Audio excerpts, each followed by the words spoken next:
today's entire khatira is about an animal, the camel of the Prophet ﷺ. This camel story is actually a summary of the entire seerah. For 50 years of the Prophet's life, he did not have the wherewithal to purchase a camel, and he had no need for a camel. When Allah Azza wa Jal commanded him to migrate to Medina, that was when he needed a camel. And so he told Abu Bakr as-Siddiq to purchase 2 camels. So Abu Bakr as-Siddiq purchased 2 camels from the tribe of Banu Qushayr, and the cost of these 2 was 800 dirhams. And he came to the Prophet ﷺ, he said, "This one is for you, Ya Rasulullah, and it is a gift to you." And the Prophet ﷺ said, "No, I have to purchase it with its price. I'm not going to take it for free." So he paid 400 dirhams for the camel. The name of the camel, of course, is Qaswa. How old was Al-Qaswa when it was purchased? Some sources say 4 years old, some say 7 years old. And Qaswa remained the only camel that the Prophet ﷺ owned until he passed away.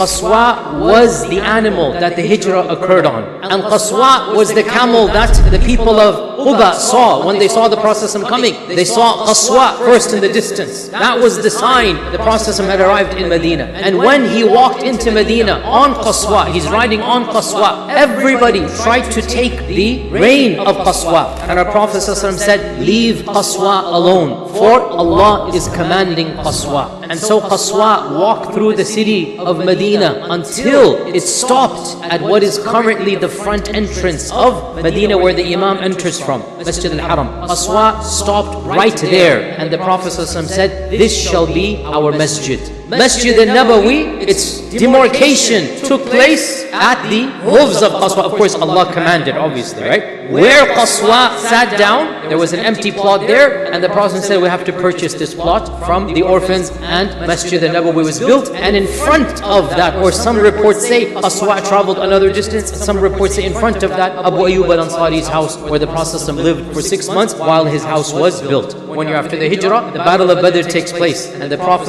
is riding Qaswa in the Battle of Badr. And on Qaswa, the victory of Badr takes place. The Prophet ﷺ wanted to inform the people of Medina of the victory. So the Prophet ﷺ sent Zayd ibn Haritha on Qaswa, and he's marching in, jogging in, racing into the city, and he's shouting out, "Uqba has been killed, Abu Jahl has been killed." And he goes over the entire list until some of the people thought Zayd has lost his mind. It's not possible that all of these 70 people have been killed and Zayd is riding the animal of the Prophet ﷺ, and the rumor incorrectly spread, astaghfirullah, but maybe the Prophet ﷺ is no longer, and Zayd has lost his mind, become delirious, and he's riding Qaswa because of this. But the point is, the Prophet ﷺ chose Qaswa to ride into the city. Qaswa had a special pen where the camels lived, close to Baqi'. And it so happened in early Islam that a group of Bedouins raided the city and stole Qaswa along with some other animals. And there was a female shepherdess. They took her as well, and they took her and they fled outside the city.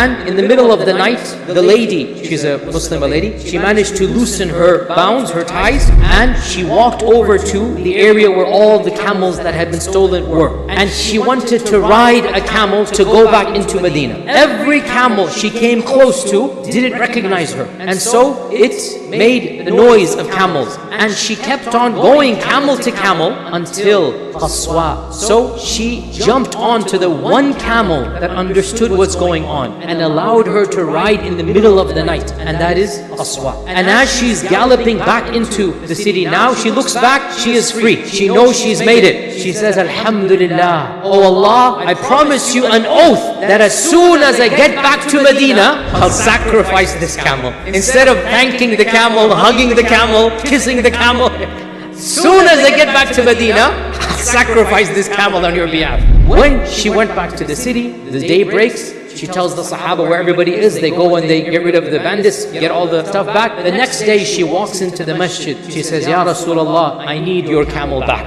He says, "Why?" She said, "I made another, a promise for Allah subhanahu wa ta'ala. If Allah saves me, I'm gonna sacrifice Qaswa." So the Prophet ﷺ smiled and said, "What an evil thanks you have given back to her," as a joke. And then he said, and this is a fiqhi principle, there is no fulfilling of the nadr over something that is a disobedience to Allah, and over something that you do not own. You couldn't have made this nadr because you don't own this camel. You must give the kafara of the nadr. Another incident of Qaswa, Sa'id ibn al-Musayyib said that Qaswa was the fastest camel, and no camel could outrace Qaswa. Once a Bedouin came with another camel, and a race was held, and that Bedouin's camel won the race against Qaswa. The Sahaba felt sad that Qaswa had lost. So the Prophet ﷺ spoke to them to calm them down. And he said, it is Allah's principle and rule that whenever something is raised up, Allah Azza wa Jal also brings it down. No creation of Allah is consistently winning. Sometimes it'll win, sometimes it'll lose. Another interesting story about Qaswa, that once Qaswa was nowhere to be found. So the Prophet ﷺ sent out people to find Qaswa. One of the leaders of the hypocrites, sitting in his house amongst the other munafiqun, said, this man pretends, or he claims, that Allah speaks to him from the heavens, and he can't even find his own camel on earth. Jibreel came and told him what that munafiq said. So the Prophet ﷺ stood up in the masjid and said, "O people, it has reached me that some people are saying this." And he knew who it was, but he didn't mention the name. فَوَاللَّهِ, I am just a bashar, and I know only what Allah allows me to know. And He has just informed me that Qaswa is stuck in such and such a valley.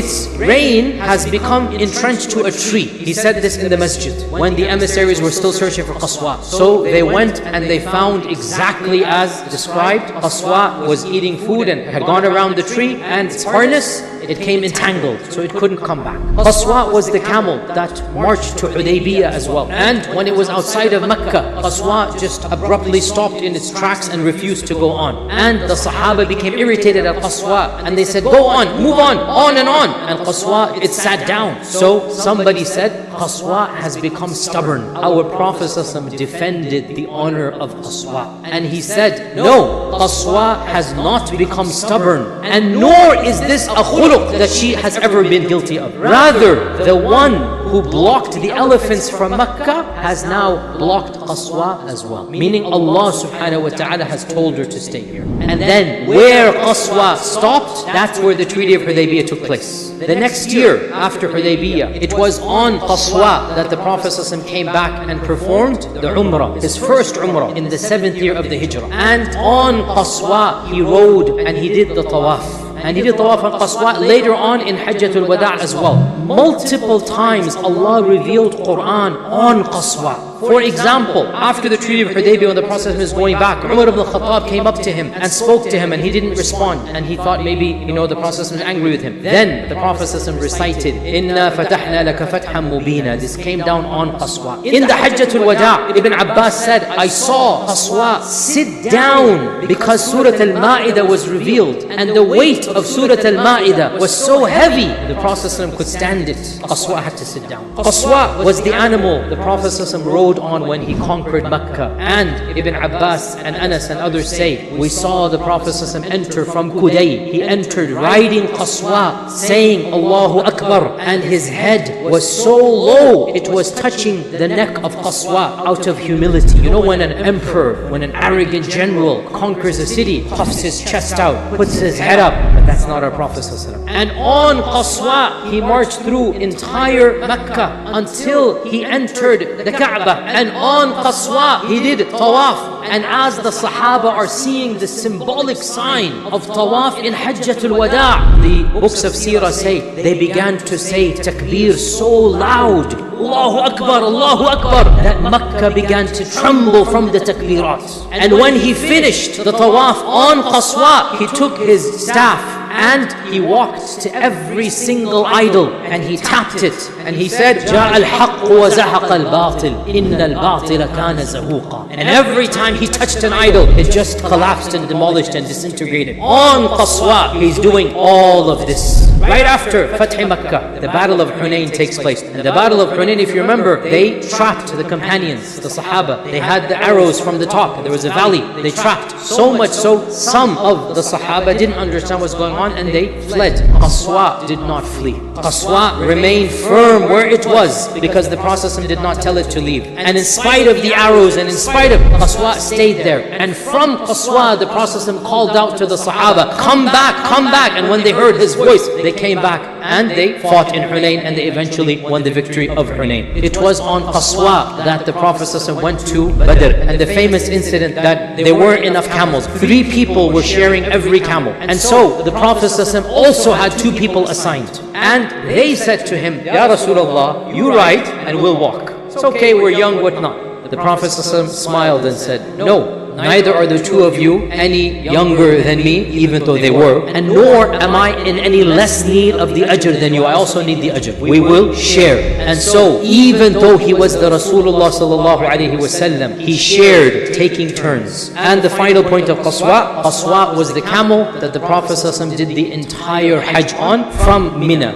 to Muzdalifah to Arafat. And this is really interesting, he used Qaswa to give the most famous khutbah in all of human history, Khutbatul Wada'. And it was during the last days of Hajj on Qaswa that Allah revealed one of the final surahs in which the Prophet ﷺ knew this was the end. Ibn Umar says that this surah came down when the Prophet ﷺ was in the days of Mina after Hajj, and he was on Qaswa. إِذَا جَاءَ نَصْرُ اللَّهِ وَالْفَتْحِ. And the Prophet knew this is it. And as you know, when he came back on Qaswa to Medina, within a week he fell sick, and a few 10 days after that, he sallallahu alaihi wasallam passed away. And the story does not end here. Qaswa was 15, 16 years old, 17 max. And when the Prophet passed away, Qaswa began to cry until it became blind. And in its grief, it stopped eating and drinking normally, and within a month